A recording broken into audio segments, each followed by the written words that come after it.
Assalamualaikum warahmatullahi wabarakatuh. Apa kabar pemirsa setia Rapa TV? Saat ini Anda menyaksikan program spesial kami, yaitu program yang menyajikan berbagai informasi seputar bulan suci Ramadan, yang dikemas secara hangat dan santai bersama kurma kuliah Ramadan.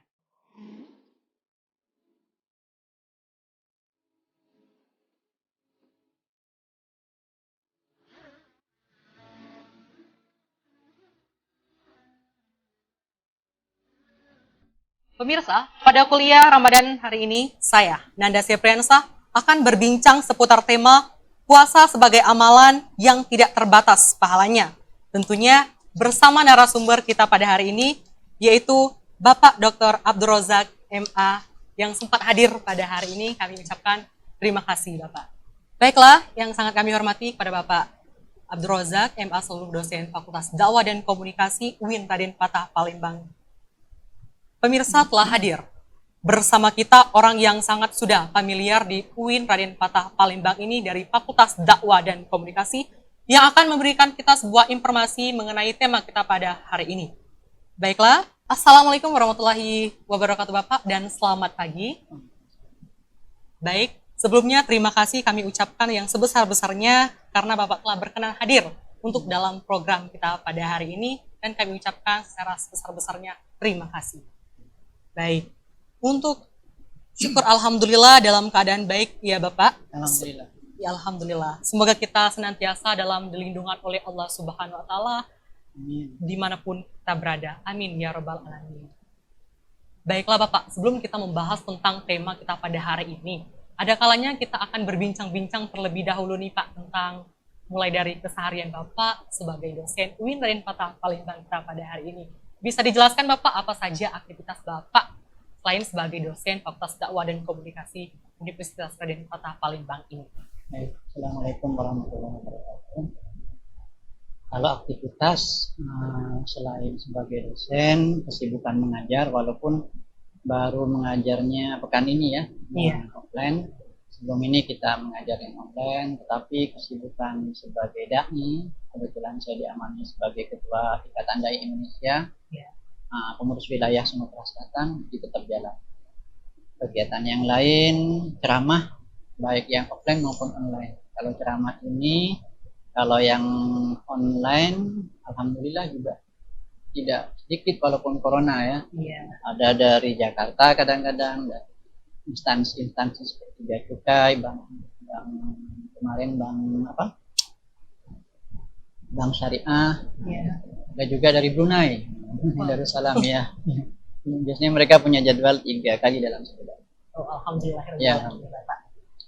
Iya.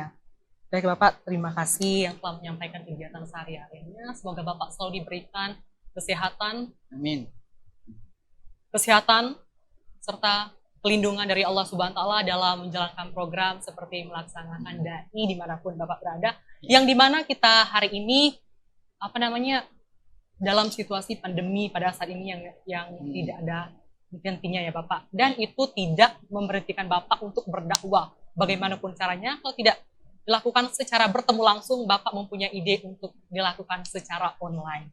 Ya, karena pada dasarnya berdakwah itu tidak ada halangan kita tidak melakukannya. Apalagi Bapak seperti ini mempunyai banyak sekali wawasan tentang agama-agama untuk menyampaikan, untuk mengingatkan kita dalam program keislaman ini ya Bapak. Baik. Baiklah pemirsa, itu adalah kegiatan dari Bapak Abdul Razak ini yang dimana dia melakukan aktivitas keislamannya dalam menyampaikan dakwah kepada masyarakat luas se-Indonesia ini dengan keilmuannya yang sangat tinggi dalam menyampaikan dakwah ya dimanapun ia berada. Kita doakan semoga Bapak selalu diberikan kesehatan dan banyak umur rezeki. Amin. Dan selalu dipermudahkan segala urusannya dalam menyampaikan dakwahnya dimanapun Bapak berada. Amin ya Rabbal Alamin ya Bapak. Baik Bapak, langsung saja kita memasuki segmen kita pada hari ini, yaitu sistem tanya jawab.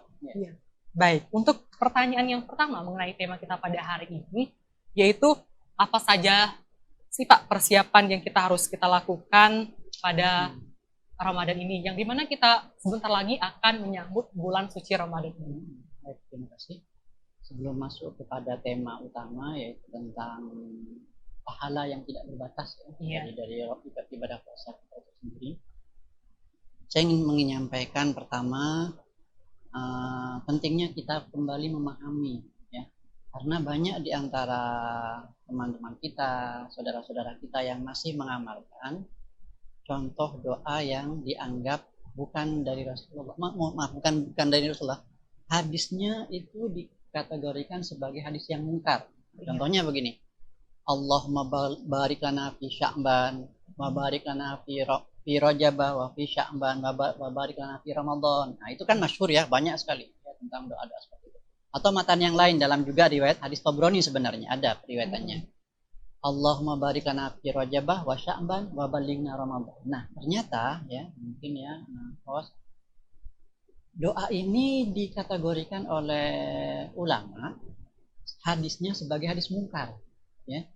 Padahal masyhur kan, banyak ya di masyarakat. Ketika masuk bulan Rajab, bulan Sya'ban, nah banyak berdoa yang seperti itu. Padahal karena apa? Karena ada salah satu periwayatnya yang namanya Ziyad An-Numairi, itu dikategorikan sebagai perawi hadis yang perlu diingkari. Kenapa? Nah, karena memang contohnya yang paling mudah begini. Imam Bukhari itu ketika meriwayatkan hadis, dia sangat terkenal sebagai seorang ulama yang sangat berhati-hati. Ya, karena suatu hari ya Imam Bukhari itu berjalan dari Bukhara jauh karena mendengar ada seorang perawi hadis yang menyimpan hadis yang tidak dimiliki oleh yang lainnya. Jalan beliau jauh gitu ya. Tapi apa yang terjadi ketika sampai di halamannya? Ya, ternyata orang yang mau dimintain hadisnya itu nih lagi manggil ayam, nah begitu ya. Kalau kita minyak begini ya, begitu ya.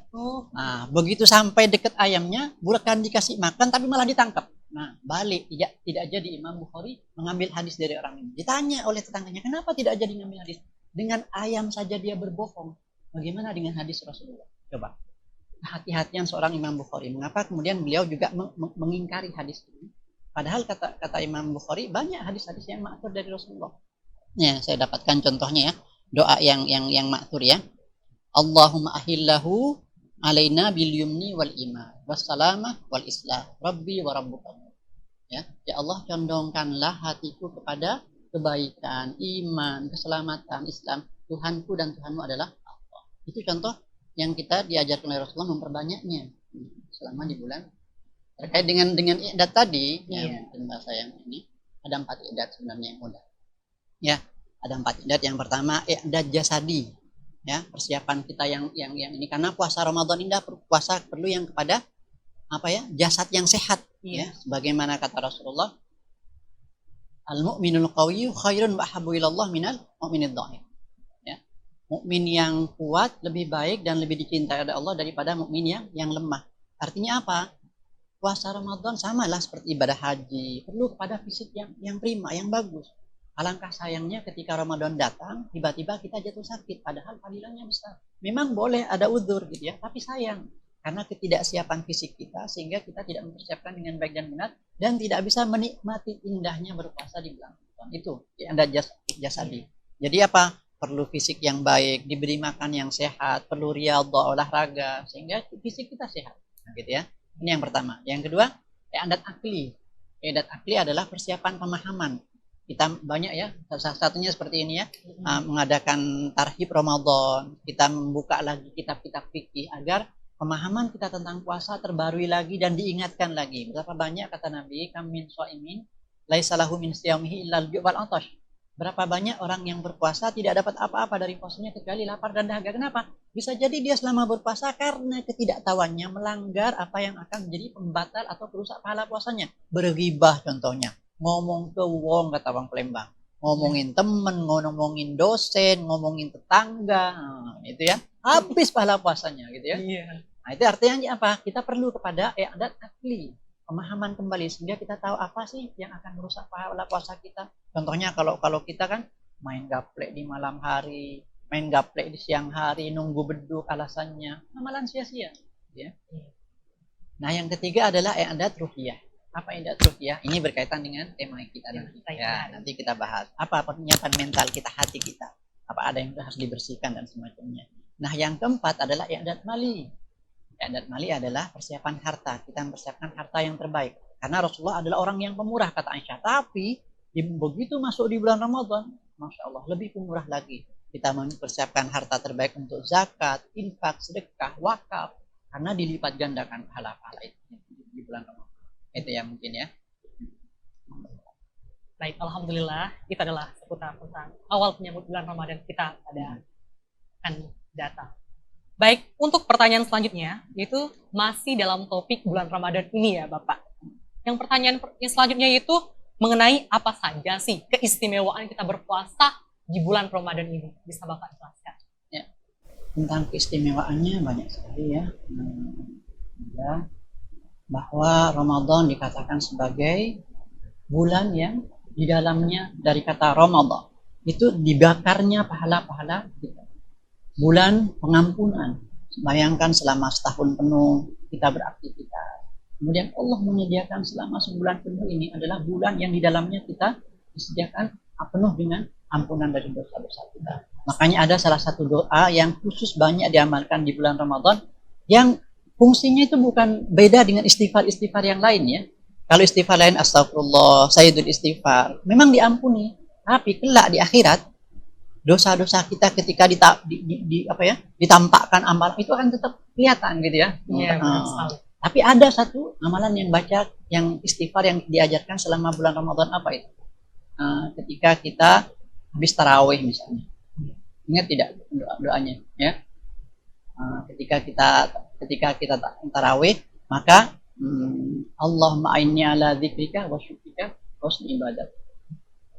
Ini yang harus apa ya? Allahumma innaka afuwun tuhibbul afwa fa'fu anni. Itu banyak kan kita baca.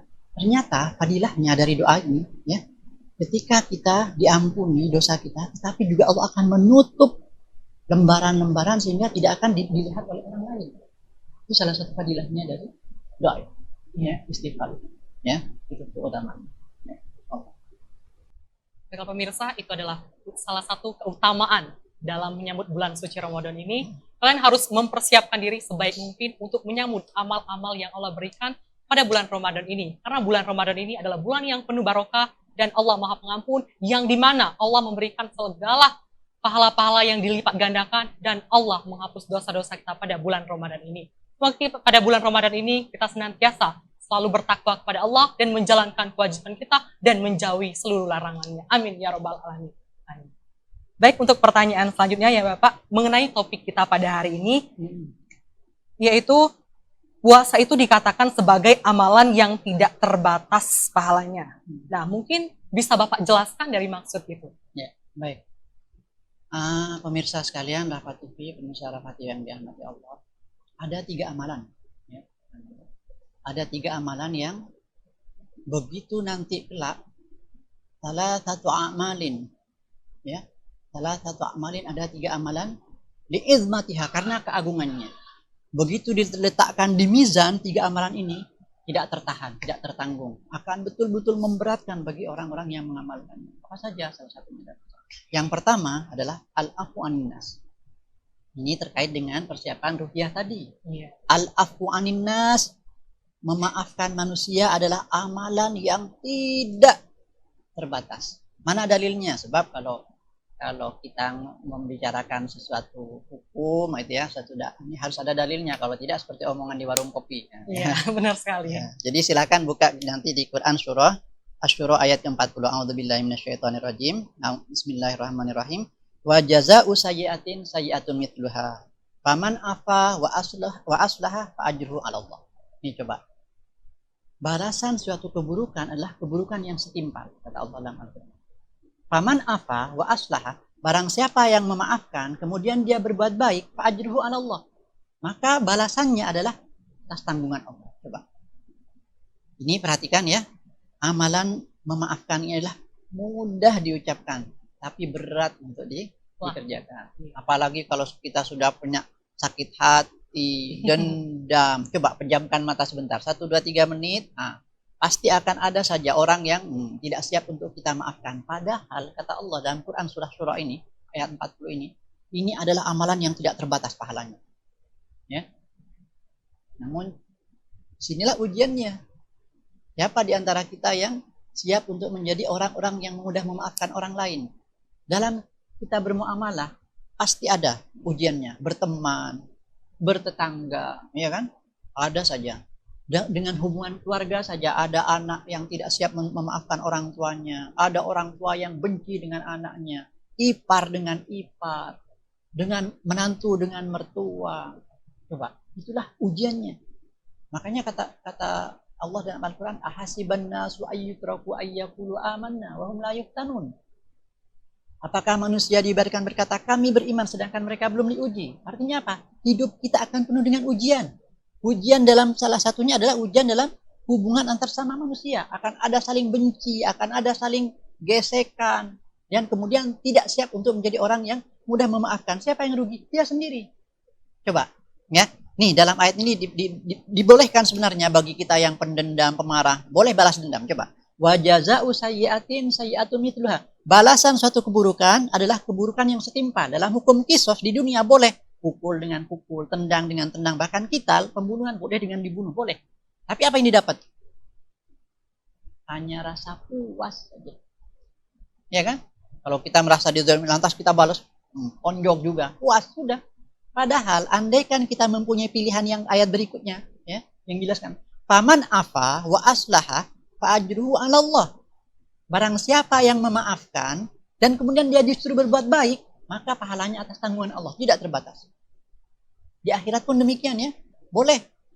Bagi yang ini dalam hadis ya, suatu saat Rasulullah menjelaskan. Tadruna manil muflis, kata Nabi. Tahukah kalian siapa orang yang bangkrut?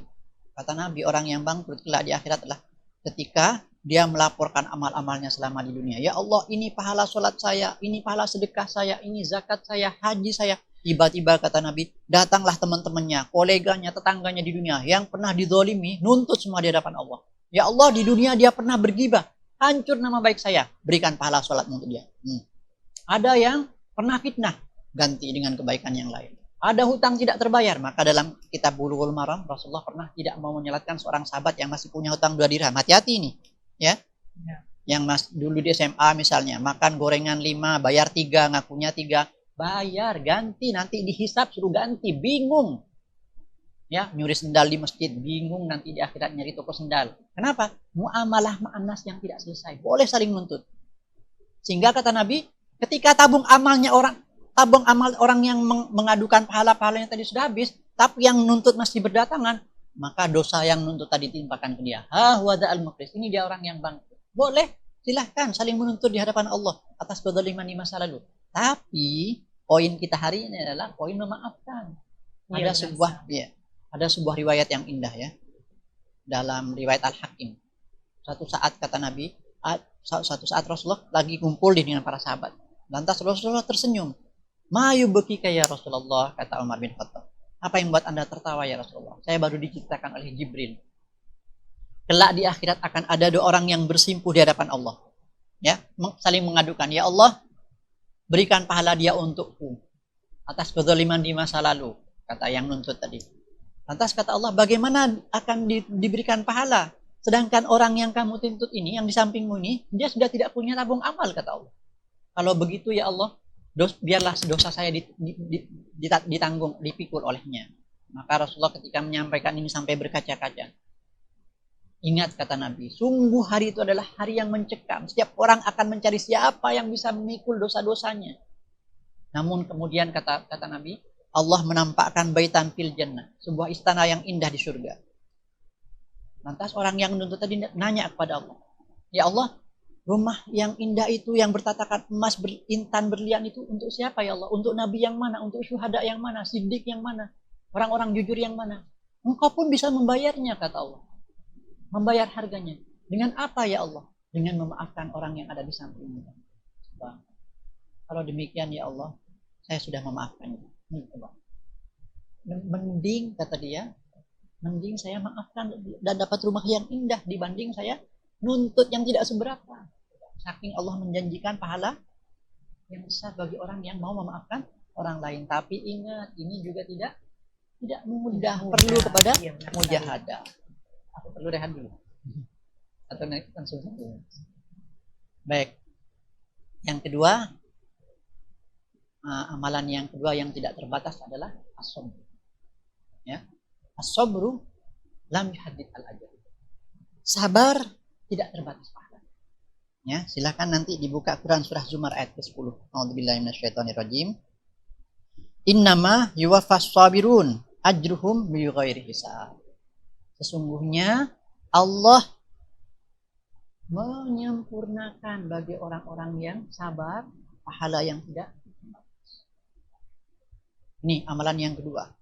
Setelah mempunyai sifat memaafkan, kita dituntut untuk menjadi orang-orang yang sabar.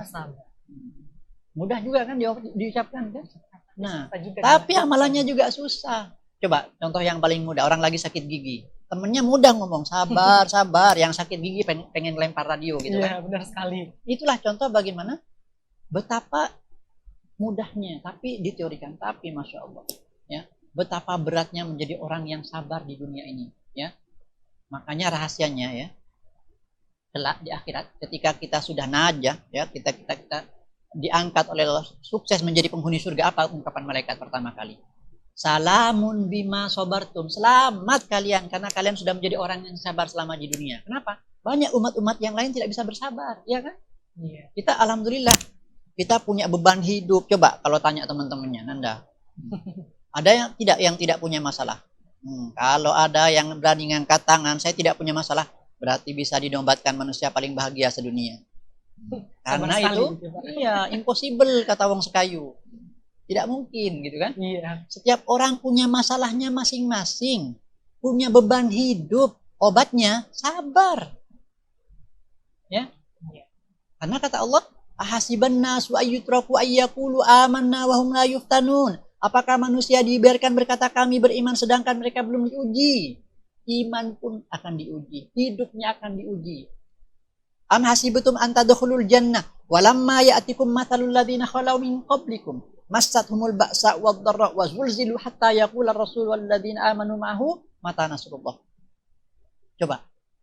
Apakah manusia dibiarkan berkata mereka masuk surga sedangkan mereka belum diuji sebagaimana ujian yang menimpa umat-umat terdahulu? Mereka digoncangkan dengan goncangan ujian yang dahsyat sampai berkata Rasul dan orang-orang yang beriman, mata nasrullah, kapan pertolongan Allah itu datang?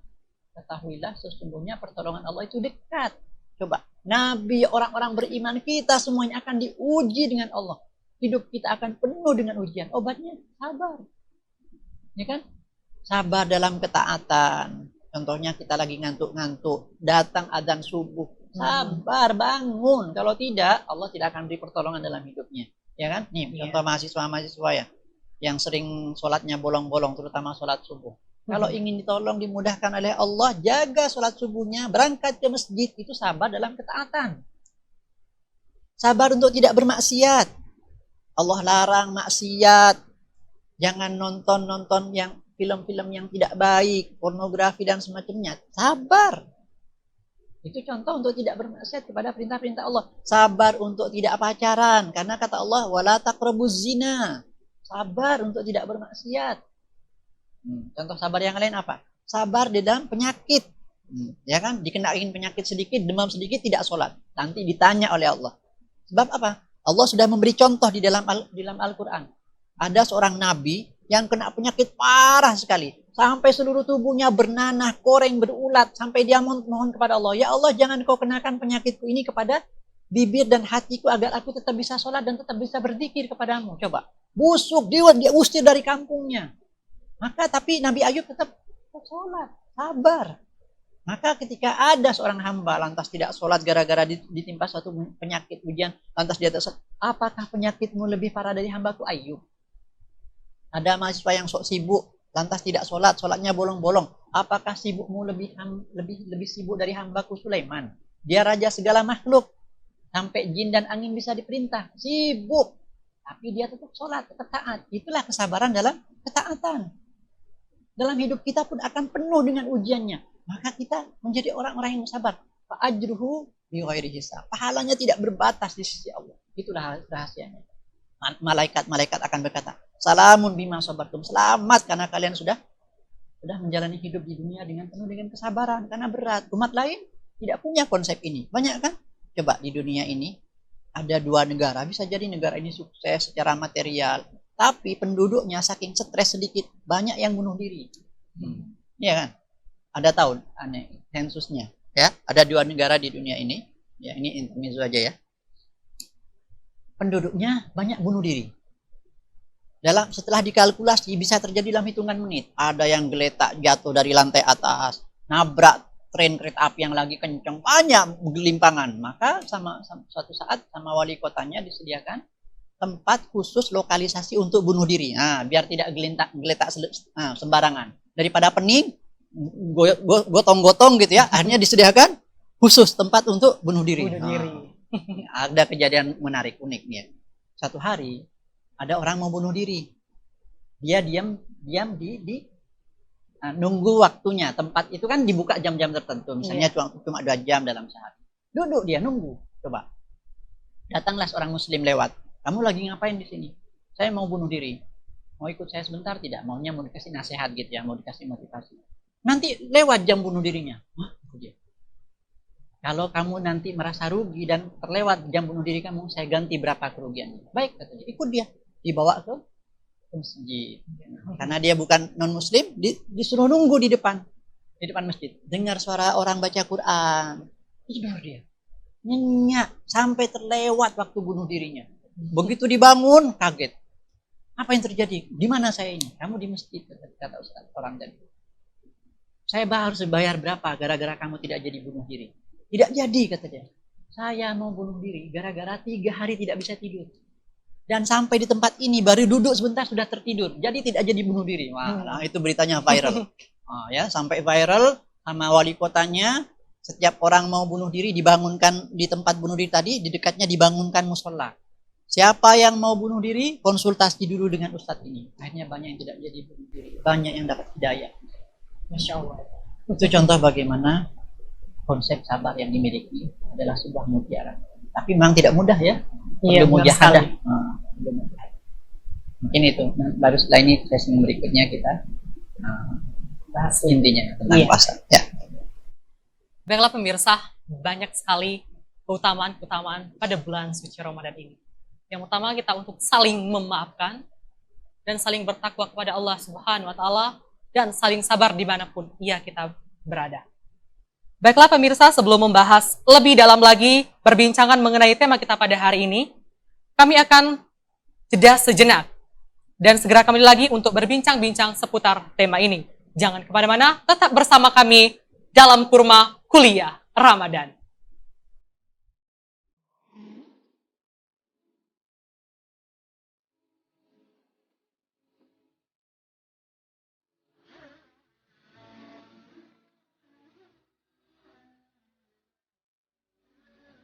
Intinya kita puasa, meninggalkan sesuatu yang menyebabkan batalnya atau hilangnya pahala puasa, selamat puasa kita.